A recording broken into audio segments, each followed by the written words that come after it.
પ્રારબ્ધને માની અને બેસી ન રહેતા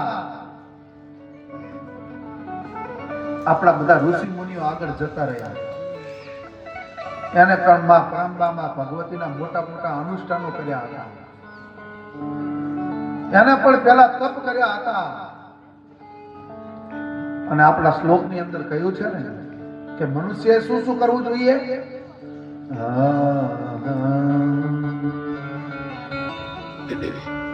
યેષાં ન વિદ્યા ન તપો ન દાનમ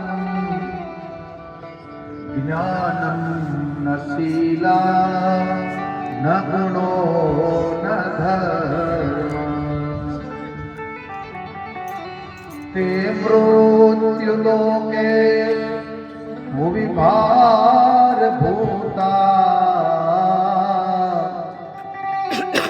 મનુષ્ય રૂપે ન મૃગાશ્ચરંતિ.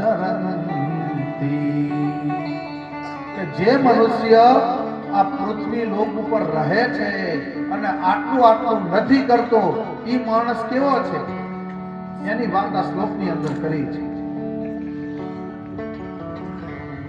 તો એને પૂંછડું ન હોવા છતાં પણ એ માણસ પશુ જેવો છે એવું શાસ્ત્ર બતાવે છે કે પશુમાં અને માણસમાં ફેર શું? પશુને પાછળ પૂંછડું હોય અને માણસને ન હોય, બાકી એક સમાન.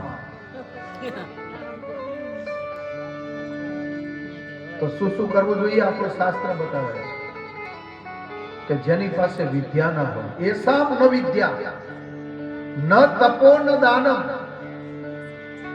જેની પાસે વિદ્યા નથી, જે માણસ આ પૃથ્વી લોક ઉપર હોવા છતાં તપ કરતો નથી, જે દાન કરતો નથી, એસામ ન વિદ્યા ન તપો ન દાનમ જ્ઞાનમ ન શીલમ. જેની પાસે જ્ઞાન નથી, શીલ માને ચારિત્ર્ય, જેની પાસે સારું ચારિત્ર્ય નથી.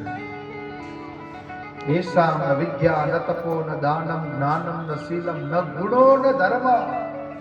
જેની પાસે સારા ગુણ નથી, જે ધર્મનું આચરણ કરતો નથી. આટલી વસ્તુ જે માણસ ન કરતો હોય એ આ પૃથ્વી લોક ઉપર ભાર રૂપ છે. એ માણસને માણસ નહીં, એને પશુ કહેવાય.